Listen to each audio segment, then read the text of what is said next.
Hello and welcome to our new unit on limits, intro to limits. And whenever you hear the word limits, we typically have a word or some words affiliated with it, such as speed limit, time limit, weight or height limit, like on roller coasters, or credit card limit. And these are things to kind of like use as a point of reference. When we talk about limits in math, it is like exactly what it sounds like. It is like a maximum or a cap or a minimum. Speed limits there are minimum speed limits, like on highways. So there are maximums and minimums to them, and they're important to know when it comes to like real world situations like credit card limits, and you can't exceed it.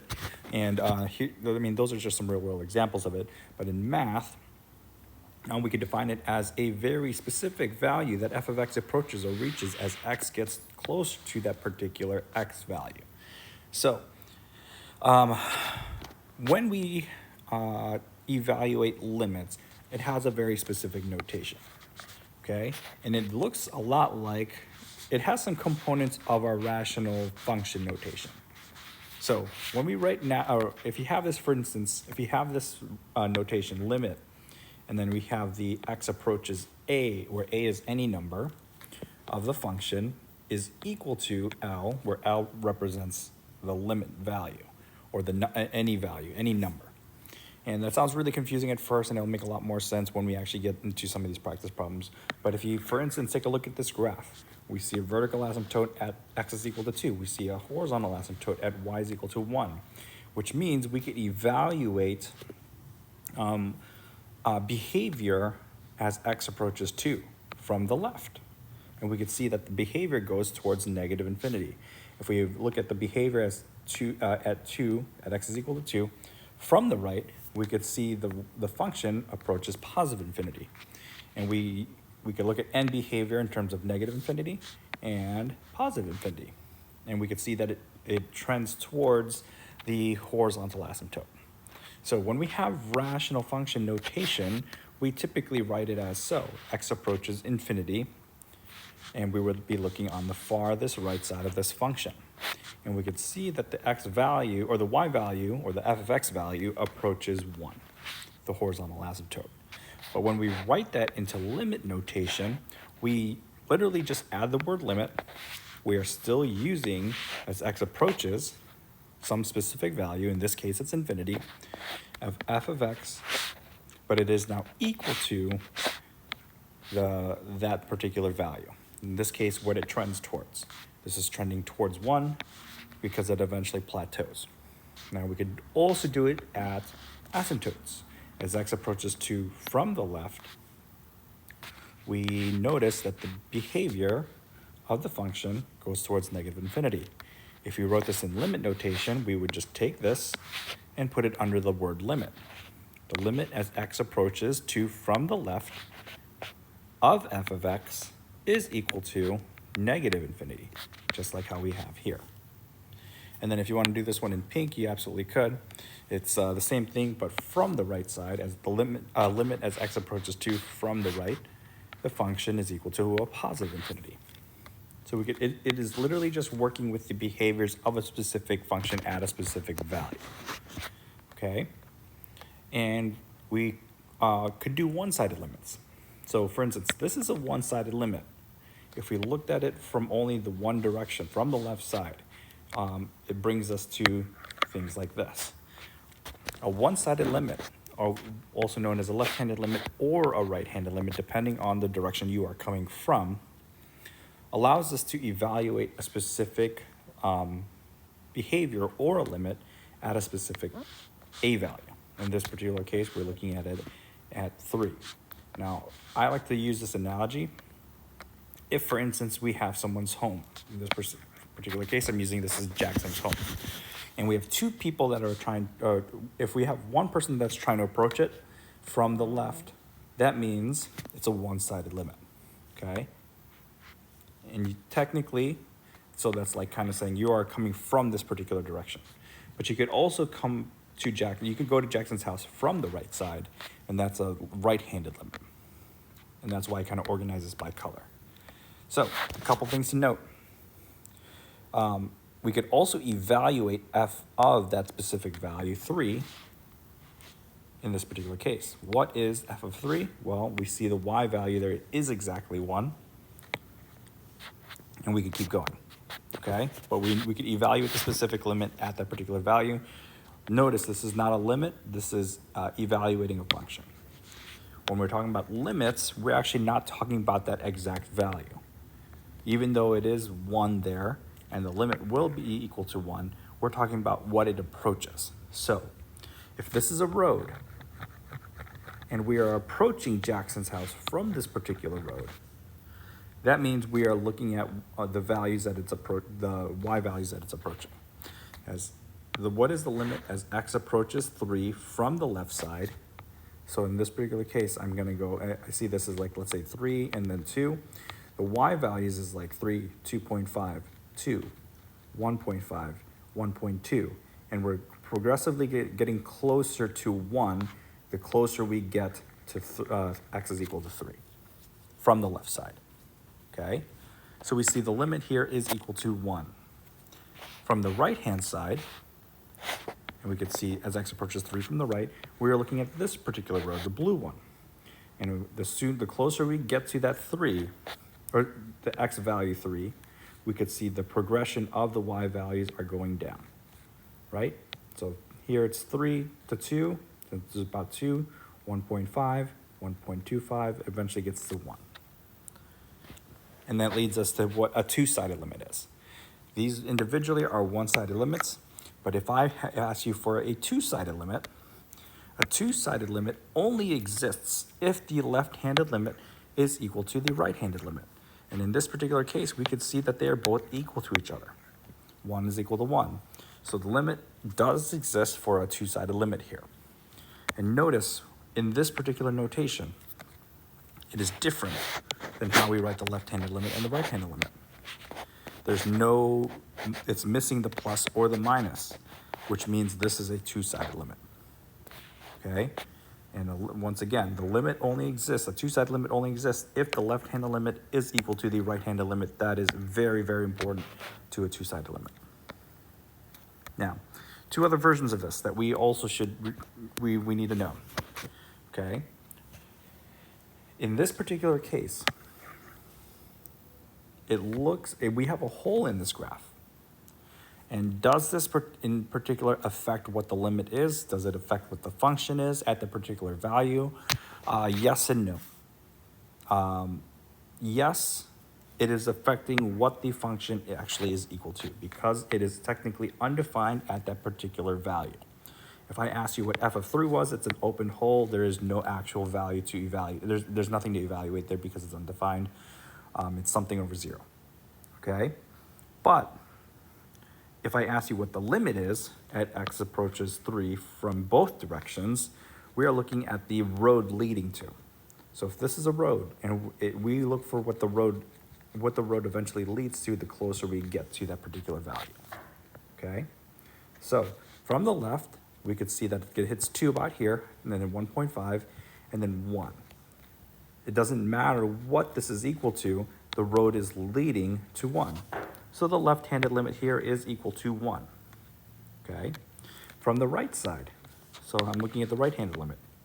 From the right side, we follow this road, and eventually hits 3, and then down to 2, and then eventually it gets its way to 1. We don't care that it is undefined there, we care about what the road is leading to. And if we want to use this as Jackson's house again, this road leads to Jackson's house, which is located at 1, even though it looks like Jackson's house is no longer there because it's a hole. The house could be gone, but the road still leads to that particular plot. Same thing here. From the right side, it will still lead to that particular plot, okay? So the left-hand limit is 1, the right-hand limit is 1, which means a two-sided function does exist. It is equal to 1. Now, this particular case, hopefully you remember what a piecewise function is. This is a piecewise function, where we have two particular graphs or functions merged into one particular function, okay? So we could see clearly that there is a hole here at 3, 1, but it is also closed at 3, 2, okay? And if we ask you what is the f of 3, in this particular case, we looked at the closed hole.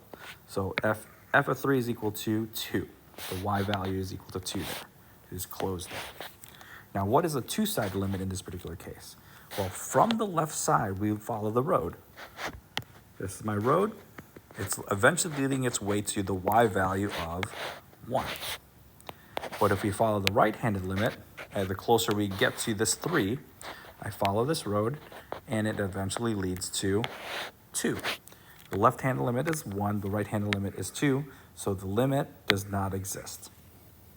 DNE for short, and that's a very common thing to do. So if you write DNE, I will completely understand that. You don't have to write this every single time. DNE will perfectly work for this situation. So look for the roads, okay? Here, both roads lead to the same value of 1. Here, both roads lead to the same value of 1 as well, even though there's a hole there. Here, the left-handed limit leads to 1, the right-handed limit leads to 2, and the limit does not exist. Okay, so the last part of this. Actually, let's get some practice with this really quick. Okay, so here we have our practice for this. We could skip this first part. We could talk about the second part. The statements can be written as limits. For example, x approaches infinity. F of x approaches 0. We can write this as the limit is, as we talked about, the limit as x approaches infinity, f of x is equal to 0. So, first case, all we have to do is write the word limit. Put this underneath it as x approaches 5 of the function f of x, and now this turns into an equal sign, infinity. Okay? Very straightforward, very simple, and you could do it as x approaches a value or x approaches infinity. It still works in both cases. What is the limit as x approaches infinity for the function f of x is equal to 2? Okay, I'll let you do these. You're going to take a quick minute, go for it, pause the video, do them. I'm sure you'll get them right. Okay. We could skip this part of it. This is the formal definition of what a limit is. Limit exists if the left-handed limit is equal to the right-handed limit. And we have a couple examples here. So, as x approaches -2 from the left, just keep in mind the y values here. I kind of plugged in some of them, even though there's 1 boxes. It should be spaced properly. Each box is actually a half. So, looking at this, as x approaches -2 from the left. So -2 is all the way over here. Sometimes it's helpful to just kind of draw this line to kind of understand, okay, I'm approaching this particular line from the left side and from the left side in this particular case. Where does this road lead to? It leads to the value 1. Okay, as x approaches -2 from the right side, which means, once again, I'm approaching this line from the left side. And we can see that the y value goes to 1 again. So, notice that this is missing a sign after the value. That means this is a two-sided limit. Okay, and notice that the left-handed limit and the right-handed limit are equal to each other, which means the two-sided limit exists and it is equal to that particular value 1. Now, this is where it gets a little weird and tricky. This is not a limit. This is evaluating the function at that particular value. It is a closed circle at -2, open circle at a -2, 1, but it is closed at -2, 2. So this is the answer to it. It is 2. This is completely possible. The limit could exist, but the f of that particular value does not is different to the limit. The limit value and the function of that particular value could be two different things. All right, let's keep going. As x approaches 1 from the left, so here's 1 from the left, it is approaching 4. The y value is 4. All right, 1 from the right. We follow the road, it leads to 2. from both directions, we could clearly see that the left-hand limit and the right-hand limit are not equal to each other, so this does not exist. So if we evaluate the function, we look for the closed circle. The closed circle is clearly at 4, so f of 1 is equal to 4. Let's keep going. Limit as x approaches 3 from the left. Here is 3. We take the road from the left. It approaches the y value 1. Same thing. As x approaches 3 from the right of that particular, from to 3, it approaches 1 as well, which means the two-sided limit is equal to 1 because the left-handed limit is equal to the right-handed limit. And last but not least, notice that there's no closed circle anywhere on x is equal to 3. So this is undefined. Notice that the limit still exists even though it is undefined. That is perfectly fine. No pun intended. Last but not least, as x approaches negative infinity, the y values will continue to go down, and that's okay. In this particular case, x approaches, or the function will be, the limit will be negative infinity. As it goes to the right side, it will keep going up towards positive infinity. Okay? And the limit does not exist everywhere except x is equal to 1. All right. You could try these out on your own, and that's perfectly fine. Even this one with the piecewise function in it, it's still very, very manageable. Yeah, I trust that you should be able to do this. I'll put a key to this. Even this one is actually doable. I'll probably do this first row just really quickly. Remember what absolute value means. Absolute value means we are evaluating, or we take the distance from 0. So even if it's negative, it will turn into a positive number. And we get a really, really cool graph that kind of looks like this, where there's a huge break in it. Like there's this huge gap in here. So if I, for instance, chose any negative number for x, this will turn into, on the inside of the absolute value, turn into a negative, but the absolute value turns into a positive, and this is going to be a negative because x is negative, which means all of this will turn into a negative value. And that's why we're on the negative side of the x-axis. But a positive over a positive turns into a positive. And it doesn't matter what's on the inside, it will always be 3. Okay? Or negative 3. So, if x approaches 0 from the right side, then we look at it like this, from the right side, and it approaches 3. If we look at it at 0, as x approaches 0 from the left side, we get the function is equal to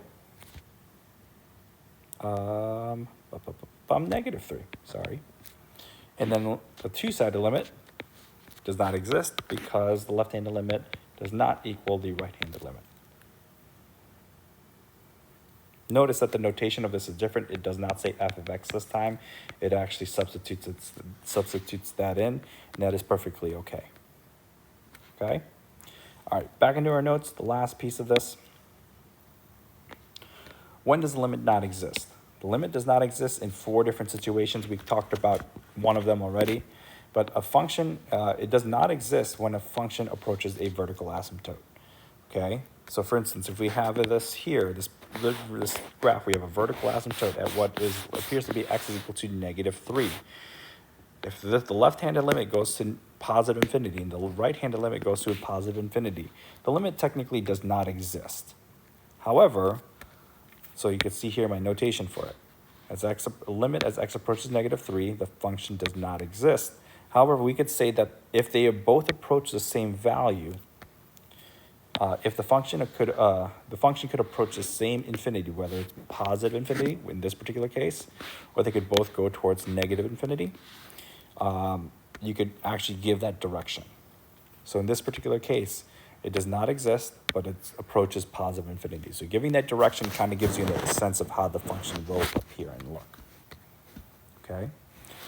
This one we did already talk about. A limit does not exist if the left-handed limit does not equal the right-handed limit. So that should be straightforward enough. We evaluate the limit from both sides and we check if they are equal to each other.